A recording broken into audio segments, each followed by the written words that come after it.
चैतन्यम शाश्वतम शांतम व्योमातीतम निरंजनम नाद बिंदु कलातीतम तस्मै श्री गुरु नमः। अखंड मंडलाकारम व्याप्तम येन चराचरम तत्पदम दर्शितम येन तस्मै श्री गुरु नमः।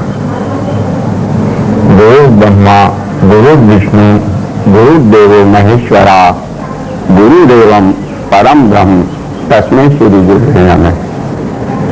अखंडानंद बोधाय शिष्य संताप हारिणे सच्चिदानंद रूपाय रामाय गुरुवे नमः।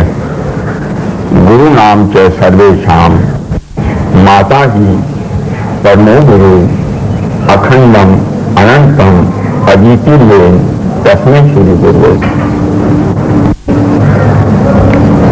जो ओंकार है, चैतन्य है, शाश्वत है, शांतशील है और सारे शब्दों से सारी कलाओं से सबसे परे हैं, इन्हीं श्री गुरु को, इन्हीं श्री राम को, इन्हीं श्री कृष्ण को, इन्हीं श्री रामकृष्ण देव को मैं बारंबार प्रणाम करता हूँ, प्रणाम करता हूँ, प्रणाम करता हूँ।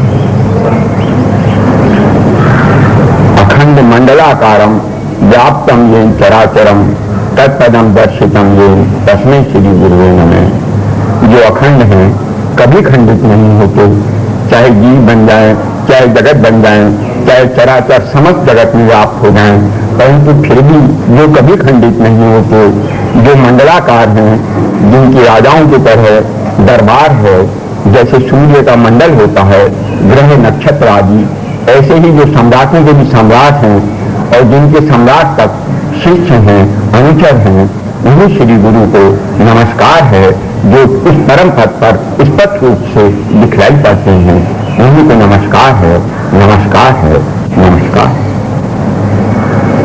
गुरु ब्रह्मा गुरु विष्णु गुरुदेवो महेश्वरा गुरुदेवम परम ब्रह्म तस्मै श्री गुरु नमः।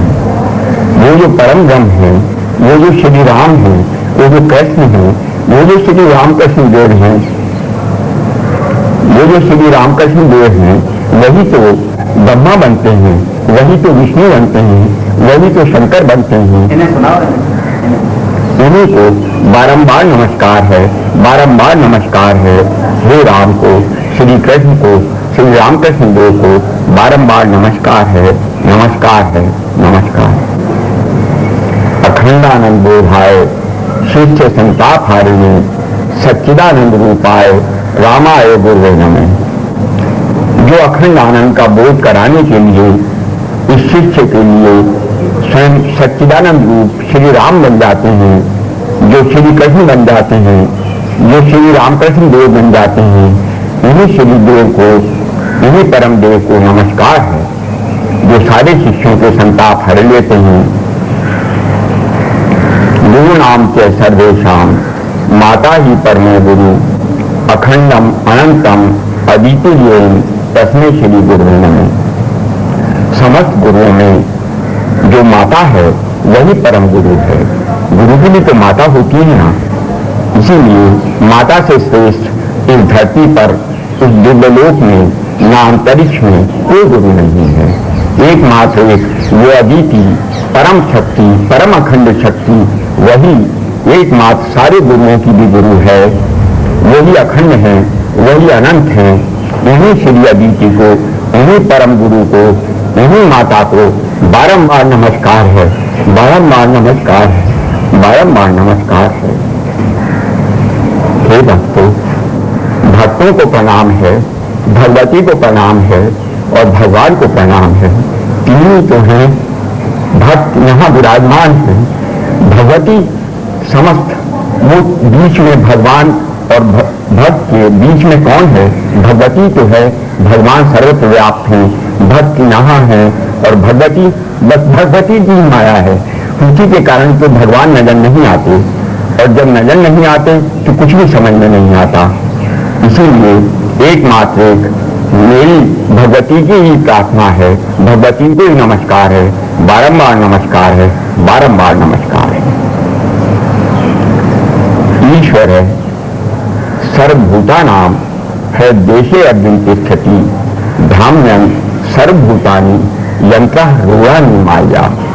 ईश्वर समस्त भूतों के हृदय में विराजमान है हे अर्जुन, और वो अपनी माया द्वारा ही यंत्र पर आरूढ़ होकर इस समस्त जगत को भ्रमित कर रहा है।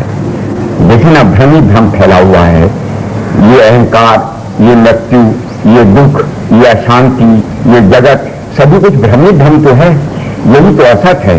वस्तुतः है क्या? हमें क्योंकि सत्ता पता नहीं है, चित्त का पता नहीं है, आनंद का पता नहीं है, इसीलिए हमें अहंकार का भी पता नहीं, मृत्यु का भी पता नहीं, दुख का भी पता नहीं, और हम सदा अशांत या शांत रहते हैं, कभी शांति पा ही नहीं सकते। ये ठीक इसी तरह की तो बात है जैसे किसी ने प्रकाश को कभी देखा ना हो और सदा अंधकार में ही अंधकार रहा हो, तो दीपक जलाकर, थोड़ी सर्च लाइट जलाकर ये सोचता है कि प्रकाश इससे और बड़ा होगा, 10-20 सर्च लाइट जैसा होगा। हंसी की तो बात है। इसी तरह से क्योंकि हमने कभी उस आत्मा के बारे में नहीं जाना, उस आत्मा को नहीं देखा, हमें इस अहंकार का कभी पता नहीं चलता, और ये अहंकार ही आत्मा की तरह भाषित होने लगता है। हम सोचने लगते हैं हम आत्माभिमानी हैं, हम आत्मान बन गए, और ठीक अहंकार ही अहंकार रहता है, वही भ्रमी भ्रम वर्तमान रहता है। हम तपस्या करते हैं तो तपस्वी का अहंकार सामने आ जाता है, हम शास्त्र पढ़ते हैं तो विद्वान का अहंकार सामने आ जाता है। इसी प्रकार हर जगह अहंकारी अहंकार का भ्रम है, और तो कुछ है ही नहीं। तमेव शरणं गच्छ सर्वभावेन भारत तत्प्रसादात् परम शांति स्थानम तापस्यति शाश्वतम। हे अर्जुन, एकमात्र उस ईश्वर की ही शरण लेनी चाहिए, उसी की कृपा से तू परम शांति, परम स्थान और सुख को, शाश्वत सुख को सदा प्राप्त हो जाएगा। इति ते ज्ञानम आख्यातम गुह्यात् गुह्यतरम मया विमनस्य एतत् शेषेण यथेच्छसि तथा कुरु। हे अर्जुन, इतना ही ज्ञान टॉप सीक्रेट गुह्य से गुह्य भी ज्ञान है, तो तात्पर्य यह है ज्ञान सिर्फ इतना ही है, बाकी कुछ नहीं है। बाकी तो सब विस्तार ही विस्तार है। ईश्वर सभी के दिल में वर्तमान है, एकमात्र एक उसी को जान लेना ज्ञान कहलाता है, और उसी को सब कुछ समर्पित कर देना, पूर्ण रूप से उसी का विचार कर लेने पर फिर जो चाहे, भगवान का कहना है जो तेरी इच्छा हो वो कर। तो तात्पर्य यही है कि जब तक इस ईश्वर को नहीं जाना जाता जो सबके दिल में विराजमान है, उस आत्मा को नहीं जाना जाता, अमृत को नहीं जाना जाता, तभी तक हम कभी भी अहंकार को, मृत्यु को, दुख को कभी नहीं समझ पाते। वेदों में कहा है ना कि अस्तो मां सद्गमय, तमसो मां ज्योतिर्गमय, मृत्योर मां अमृतगमय। मुझे असत से सत्य की ओर ले चल, मृत्यु से अमृत की ओर ले चल, और इस अंधकार से ज्योतिर्मय लोक की ओर ले चल। जब हम जाएंगे वहां, तभी तो हमें पता चलेगा कि अहंकार क्या है, आत्मा क्या है, मृत्यु क्या है, अमृत क्या है, दुख क्या है और आनंद क्या है। हे भक्तों, महाभगवती की कृपा से इसी प्रकार मैं भी उस सद्धाम गया, मैंने ज्योतिर्लोक गया, और उस अमृत की प्राप्ति करने के बाद मेरा अहंकार किस प्रकार नष्ट हुआ, मेरा मृत्यु चक्र किस प्रकार समाप्त हुआ, और मैंने किस प्रकार उस परम आनंद की, परम शांति की प्राप्त करी, यही तो मैं आपको सुना रहा हूं, ताकि आपको पता चल जाए कि अहंकार क्या है, मृत्यु क्या है, दुख क्या है, और आप शांत अवस्था को प्राप्त हो सके। गुम रही खुद मंजिले मकसूद के है रहनुमा, खीर मिल जाते हैं जिसको रास्ता मिलता नहीं। मेरी 14 वर्ष की अवस्था थी तो मैंने कल्याण पत्रिका में स्वामी राम बादशाह का, स्वामी राम तीर्थ का ये लेख पढ़ा। उसमें था कि गुमराह हो जाना ही, रास्ते पर भटक जाना ही खुद मंजिल पर पहुंचा देता है। जो रास्ता भटक जाते हैं उनको कोई फील्ड मिल जाता है, रास्ता बताने वाला मिल जाता है, इसलिए गुमराह होने का कोई डर नहीं होना चाहिए, बस चलने चाहिए। इस रास्ते पर जो चलता है शक्ति उसी को प्राप्त होती है। वो असल में कल्याण में लेख छपा था स्वामी रामतीर्थ का, मन के ऊपर लिखा था। वो बतला रहे थे कि ये मन ही सर्वशक्तिशाली है, इस मन को जीत कर ही शक्ति पानी चाहिए, इसके अलावा और कोई ज्ञान और कोई रास्ता नहीं है। और इस मन को जीतने के दो ही रास्ते हैं, एक ज्ञान, एक योग। ज्ञान सम्यक वेक्षणम योगस्य गतिरोधो। तात्पर्य ये है कि ये ज्ञान और योग ही केवल मन को जीत सकता है, अन्यथा और कोई ढंग, कोई उपाय, कोई युक्ति इस मन को जिताने में समर्थ नहीं है। तो मैंने सोचा कि वो कह रहे थे कि योग तो है मन को धीरे धीरे मोड़ देना। मैंने सोचा कि मन को मैं पता नहीं किस तरफ मोड़ूंगा। मैं नास्तिक था, ईश्वर को मानता नहीं था। ये भी नहीं सोचा कि मन को अगर ईश्वर की ओर मोड़ दिया जाए तो निस्संदेह कल्याण हो जाएगा। परंतु मैंने सोचा मैं अगर मन को कहीं मोड़ दिया और वो कहीं गलत मोड़ दिया तो सारा जीवन ही गलत हो जाएगा। इसलिए मैंने सोचा ये ज्ञान ही अच्छा है। ये स्वामी रामतीर्थ कह रहे थे, ज्ञान केवल ये है, मन को भागने दीजिए और साक्षी भाव से उसे लगातार देखते रहिए। तो समझ में आया कि ये तो एक आनंद का तरीका है, मन को भागने दीजिए, जो चाहे सो कीजिए, ये तो रोक नहीं रहे। रामतीर्थ तो मन को भागने के लिए कह रहे हैं, केवल देखने के लिए तो कह रहे हैं। जबकि सारा जगत मन को रोकने के लिए कहता था, संयम करने के लिए कहता था, माँ बाप की आज्ञा मानने के लिए कहता था, सारी मर्यादाएं पालन करवाना चाहता था। और रामतीर्थ ऐसा लगा जैसे रामतीर्थ तो सारी मर्यादाएं भंग कर रहे हैं, एक आनंद की दुनिया दिखा रहे हैं। कह रहे हैं मन जहाँ चाहता है वहीं भागने दो। तो मैं 14 वर्ष की उम्र में, बच्चा तो था ही, ऐसा लगा बस ये सबसे उत्तम उपाय है और मैं इसी मार्ग पर चल पड़ा। हुआ वही, ज्ञान मार्ग वस्तुतः फांसी का रास्ता है। जरा सी दूर पर चलते ही आदमी गुमराह होने लगता है, उखड़ पचड़ होने लगता है। यही मेरे साथ हुआ, मैं भी गुमराह होता चला गया और धीरे धीरे गुमराह होते होते जब अचानक मुझे वो फिल्म मिले लॉपसॉन्ग रामपा, हाँ वो लॉपसॉन्ग रामपा ही थी जिनकी पुस्तकें थी। एक पुस्तक थी यू फॉर एवर, उसमें लिखा था कि एक सूक्ष्म शरीर होता है, एक भूत काया होती है, एक कारण शरीर होता है। मैंने समझा कि ये सब बकवास है, इसमें कोई तथ्य नहीं है। मैं तो ईश्वर को भी नहीं मानता था, तो फिर भूत काया और सूक्ष्म शरीर की तो बात ही कुछ नहीं होती। उसमें लिखा था कि अगर इस प्रकार क्रिया करी जाए तो ये सूक्ष्म शरीर तत्काल निकल जाता है।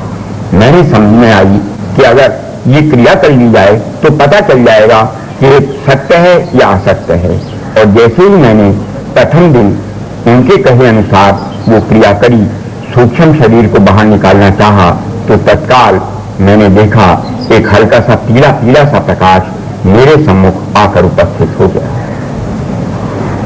मैंने अपनी चेतना को उससे युक्त कर देखा, फिर कमरे में उड़ा।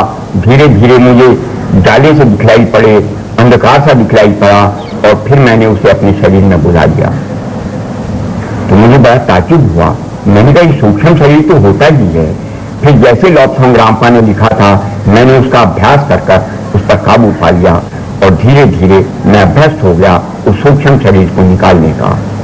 और तब मेरे मन में आई कि अच्छा है, ये दुनिया तो भी का जंजाल है ही, क्योंकि ज्ञान मार्ग पर चलने के कारण मेरा इस दुनिया से आकर्षण समाप्त हो चुका था।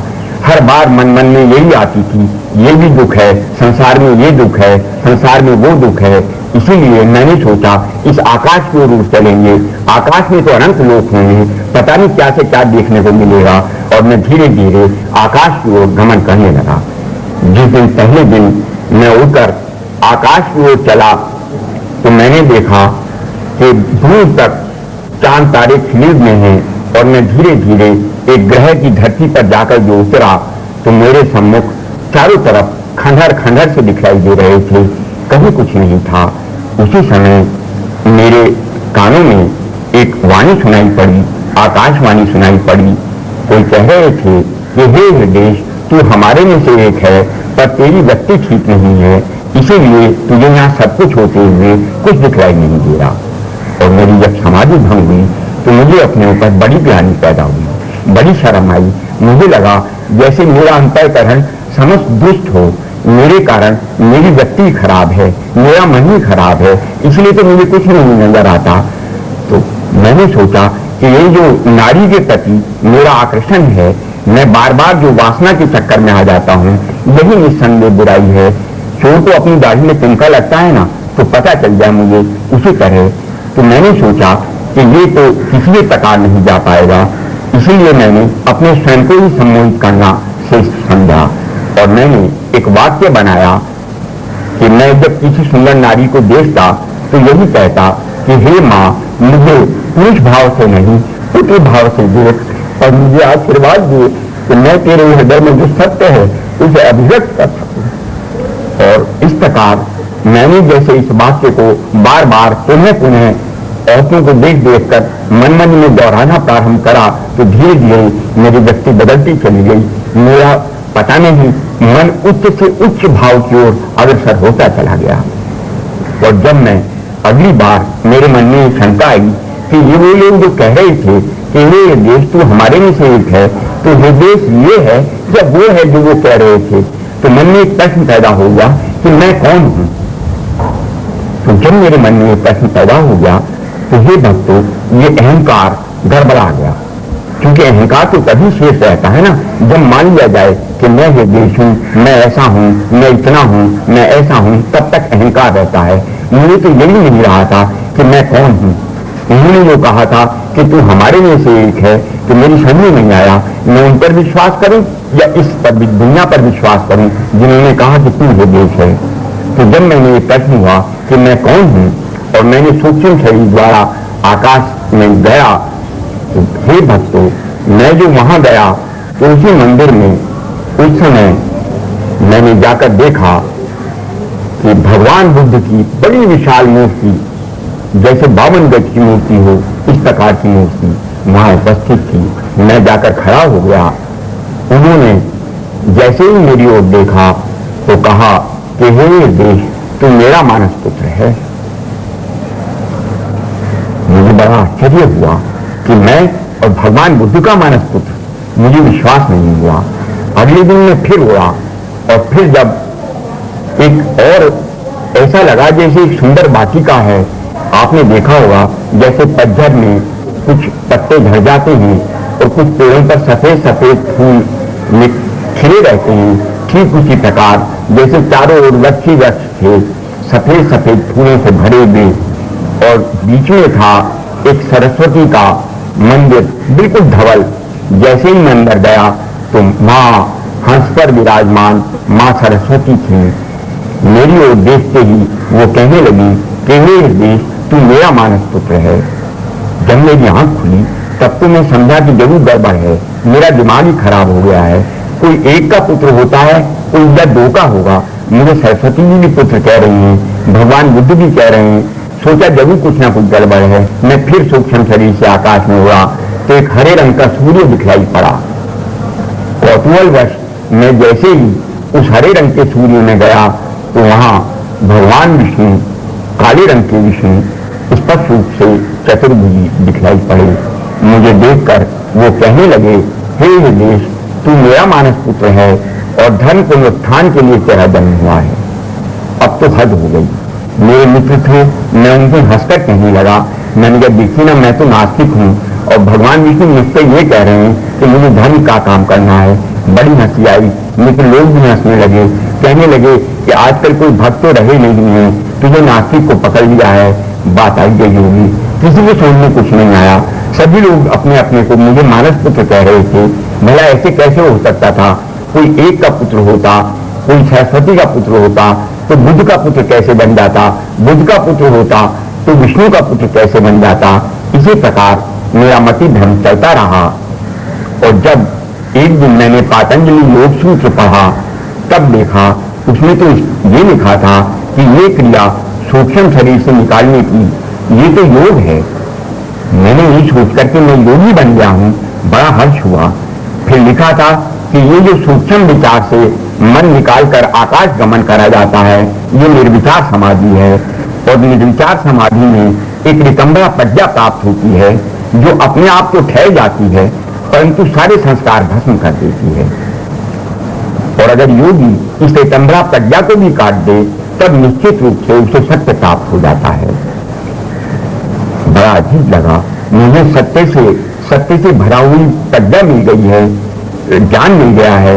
यह सोचकर बड़ा हर्ष भी हुआ परंतु ये जानकर दुख भी हुआ कि सत्य नहीं है। ये सत्य लगाने के लिए, तो मुझे सत्य पता करने के लिए तो निर्भीक समाधि लगानी पड़ेगी, तभी जाकर सत्य पता चल सकता है। ये सोचकर मैंने अगले दिन जिस प्रकार लिखा था उसी प्रकार शवासन लगाकर अनंत आकाश की धारणा करी और तमाम प्रज्ञा को काटता चला गया। मैंने आकाश गमन नहीं करा और धीरे धीरे सारे आकाश में अनंत काले काले में छाते चले गए। हे प्रभु, हे नारायण। और जैसे ही धीरे से जैसे गुब्बारा फूटता है ना, एक विस्फोट की सी आवाज होती है, उसी प्रकार एकदम एक विस्फोट की सी हल्की सी आवाज हुई और वो बादल मेरे सम्मुख से हट गए। मेरे सामने बहुत दूर एक सूर्य अपनी धुरी पर घूमता चला रहा था। धीरे धीरे वो सूर्य नीचे की ओर आता गया तो मुझे लगा कि उस एक सूर्य नहीं है, उसमें तो लाखों अरबों सूर्यों की निहारिकाएं जैसे एक केंद्र के चारों ओर घूमती जा रही हैं। उसमें तो अरबों खरबों सूर्यों की मालाएं भरी हुई थी, अनंत आकाश गंगाएं, और वो बहुत दूर होने के कारण धीरे धीरे वो सूर्य नीचे की ओर जाती चली गई। और जैसे ही वो नीचे की ओर जा रही थी तब मुझे प्रतीत हुआ कि जैसे वो सूर्य बहुत दूर जाकर जितनी दूर ऊपर एक था उसी प्रकार वो फिर एक हो गया। तो मुझे अचानक मेरे शरीर में एक झटका सा लगा और झटका सा लगते ही मुझे ऐसा लगा जैसे किसी के फौलादी नाखून हो और वो मेरे सीने में घुस गए और उन्होंने मेरा दिल निकालकर फेंक दिया। मुझे अचानक मेरा शरीर एड़ी से लेकर चोटी तक तड़प गया और जैसे ही मेरी समाधि खुली उसी समय मुझे दिखलाई पड़ा कि वहां तो मेरे दो चरण हैं, बहुत प्रकाशित हैं, बहुत प्रकाशित चरण हैं और इतने प्रकाशित कि जैसे अरबों खरबों सूर्य का भी प्रकाश उनके सामने धूमिल हो गया हो। और वो जो सूर्य था जिसमें ब्रह्मांड सूर्य मैं कहूंगा, जिसमें तमाम आकाश गंगाएं घूम रही थी ब्रह्मांड की, वो मेरे पैर के बाएं पैर के अंगूठे में समाया हुआ है, केवल नाखून में ही तमाम ब्रह्मांड और मेरे चरणों के एक अंगूठे में। हे प्रभु, और मैंने ऊपर की ओर देखना चाहा तो मेरी पिंडलियों तक तो मुझे पैर प्रकाशित दिखाई पड़े, परंतु और ऊपर की ओर देखने पर कहीं कुछ नहीं, केवल धुंधला धुंधला सा आकाश चारों ओर। जैसे गोधूली का समय होता है ना, संध्या के समय एक हल्की सी लालिमा होती है चारों ओर, इसी प्रकार एक हल्का हल्का सा लालिमा सी चारों ओर आकाश में छाई हुई थी। मैं बड़ी जोर से अट्ठास कर रहा था। आपने देखा होगा जैसे पिक्चरों में हजारों भूत मिलकर अट्ठास करते ना, हा हा हा हा, इसी प्रकार में खूब जोर से अट्ठास कर रहा था। मैंने देखा कि मेरे हाथ पैर कहाँ गए। मैंने जो अपने हाथ हिलाने चाहे तो मुझे ऐसा लगा कि जैसे मेरे सामने से आकाश मिल रहा हो और अचानक मेरे मस्तिष्क में खट खट और खट 3 बार खटखट की ध्वनि सुनाई पड़ी और मेरी चेतना भंग हो गई। तो जैसे ही मेरी चेतना भंग हुई मुझे बड़ा अजीब सा लगा। मुझे लगा जैसे मैं तो कोई राक्षस हो गया हूं, सारे ब्रह्मांड को खाने वाला हूं। ऐसा तो कोई राक्षस होता है, इतना विशाल, इतने चरण कि सारा ब्रह्मांड ही पैर में समा जाए, एक अंगूठे में समा जाए, और मैं इतना बड़ा हो गया हूं। हरि मेरे प्रभु, निस्संदेह मुझे कुछ समझ में नहीं आई कि क्या हुआ क्या नहीं हुआ। मैंने यही सोचा कि निस्संदेह ये जैसा योग सूत्र में लिखा है कि सत्य मन और बुद्धि से परे होता है, तो ये मन और बुद्धि से तो परे की बात तो अवश्य है। मैं ऐसी कभी कल्पना नहीं करी, कभी ऐसा सुना नहीं, कभी मुझे पता नहीं कि कोई अस्तित्व ऐसा हो भी सकता है। और इसके बाद भी मुझे एक ऐसा अस्तित्व प्रतीत हुआ तो निस्संदेह इसमें सच्चाई तो अवश्य है, परंतु इसका हल कैसे हो। मैंने सोचा कि निस्संदेह इस समाधि को फिर लगाया जाएगा, समाधि का प्रश्न समाधि से उत्तर हो सकता है। और मैंने अगले दिन फिर समाधि लगा दी और इस प्रकार समाधि लगाकर जब मैंने अगले दिन प्रश्न करा कि मैं कौन हूं, ये तो मैंने मान लिया कि मैं ऐसा हूं, परंतु ऐसी मेरी मैं की बुद्धि क्या है, और मैंने ये सोचकर फिर शवासन लगाया तो धीरे धीरे उसी तरह आकाश में काले काले मेघ छा गए। एक हल्का सा विस्फोट हुआ और अचानक उस विस्फोट से ही जैसे ही बादल हटे तो मेरे सम्मुख था एक सफेद रंग का आकाश में खड़ा हुआ घोड़ा खड़ा था। वो घोड़ा अपने दोनों पैर ऊपर की ओर हुए खड़ा था। धीरे धीरे उस घोड़े के पैर ये से नीचे की ओर आते चले गए। तब उस समय मैंने देखा कि उस घोड़े पर तो एक पुरुष विराजमान है, बहुत सूर्य के रंग का पुरुष, जैसे सूर्य का ही बदन हो उसका। उसके सिर पर मुकुट था और राजाओं की तरह जैसे उत्तरीय गले में पड़ा रहता है ऐसे एक हरे रंग का उत्तरीय पड़ा हुआ था। जैसे ही मेरी उस पुरुष की आंख मिली तो मैं तत्काल एक अग्नि का गोला सा बनकर तत्काल उसके मस्तक पर लगा और उसके शरीर में प्रवेश कर गया। जैसे ही मैंने उसमें प्रवेश करा तो मुझे ऐसा लगा जैसे मैं इल्लू हूं और ऐसा सोच के धीरे धीरे वो घोड़ा ऊपर की ओर उड़ने लगा। उड़ते उड़ते मैंने देखा जैसे बादल छटे हुए हों, कहीं कहीं बादल के टुकड़े पड़े हुए थे। वो घोड़ा उनसे ऊपर उड़ता चला गया। उड़ते उड़ते जैसे ही वो एक महल के सम्मुख आकर रुका तो मैंने देखा जैसे हीरों से बना हुआ महल हो, उसका कंकण प्रकाशित था, फाटक बंद थे। घोड़ा रुक गया और मैं जैसे ही उस घोड़े से उतरा तो मैंने देखा कि वहां तो उस महल के दाएं खंभे पर एक काली, जैसे ये काली शंकर की छाती पर पैर रखकर खड़ी होती है ना, तो ठीक इसी तरह की एक आकृति अंधकार में मुझे दिखलाई पड़ी कि जैसे काली एक पुरुष की छाती पर पैर रखे हुए खड़ी है। मैंने उस मां को प्रणाम करा और वो फाटक खुल गए। अंदर कमरे में गया तो मैंने देखा सामने से ही एक पर्दा हटा और उसमें से काले रंग की नारी, जिसकी की आउटलाइंस रेखा करी केवल प्रकाशित थी, धीरे धीरे मेरे सम्मुख आकर खड़ी हो गई और कहने लगी कि इस बार तो आपको बहुत दिन लगे आने में, और कहते ही वो मेरे बदन में समा गई। हे राम! और धीरे धीरे मेरा शरीर ही खंडित होता चला गया, जैसे धुआं धुआं हो गया और चारों ओर मैंने देखा मेरा शरीर ही आकाश बनता जा रहा है, जैसे सूर्य चंद्रमा मेरे आप शरीर में भरते चले जा रहे हैं। मैं चारों तरफ फैलता जा रहा था, चारों तरफ फैलता जा रहा था। मैं जो और ऊपर की ओर निगाह उठाई तो जो काली थी उसकी रेखा कृति स्पष्ट रूप से दृष्टिगोचर हो पड़ी। वो अब उज्जवल दिखलाई पड़ रही थी। वो एकदम बड़ी मधुर हंसी हंसी, खिलखिलाकर हंसी और हंसते हंसते मेरे अंदर समाती चली गई। होठ होठ में समा गए, आंख आंख में समा गई। पूर्ण आकृति जब समा दी गई तो मैंने मेरे सम्मुख एकदम जैसे ये पूर्णिमा का चांद होता है इसी तरह से एक चंद्रमा आया और नीचे की ओर चला गया। चारों ओर चंद्रमा ही चंद्रमा, कोई आकृति नहीं, कोई रूप नहीं, कोई ध्वनि नहीं। और मैं आने और ऊपर की ओर मैं बढ़ता जा रहा था, फैलता जा रहा था। जैसे मैं बहुत दूर और ऊपर की ओर फैल गया तो मैंने ऊपर की ओर निगाह उठाकर देखा तो एक चंद्रमा के अंदर मैंने इन्हें कभी नहीं जानता था, कभी इनका चित्र भी नहीं देखा था। नाम सुनना तो बड़ी दूर की बात। यही रामकृष्ण परमहंस एक चंद्रमा के अंदर विराजमान थे और इन्होंने मुझे देखकर कहा कि हे देश, जो तू है वो मैं हूं, जो मैं हूं वो तू है। तत्वमसि तत्वमसि तत्वमसि।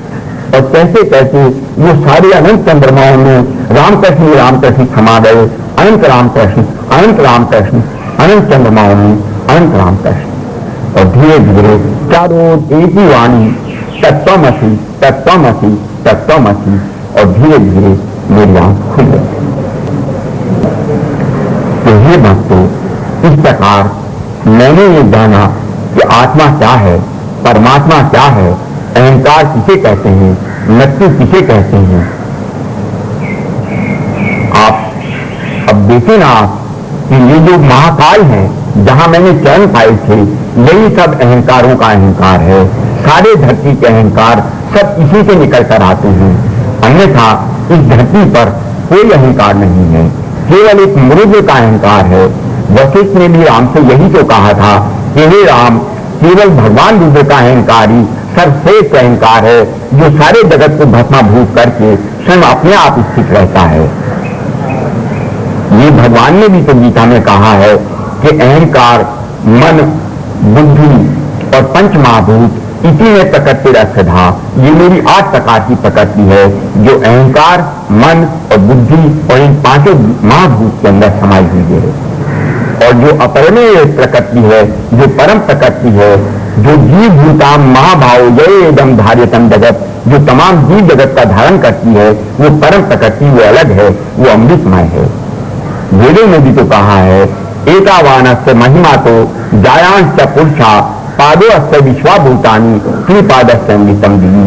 वो जो एक चरण है जिनसे विश्वभूत पैदा होता है, जिसके अंगूठे में तमाम ब्रह्मांड समाये रहते हैं, उन महाकाल से तो केवल विश्वभूत पैदा होता है। और वो जो 3 पाद हैं, 3 अमृतमय पाद हैं, जो पुरुष है, जो प्रकृति है, वो पर और परमात्मा है, वो परम अमृतमय है। इसी प्रकार हे भक्तों, आपने देखा कि अमृत कहाँ है?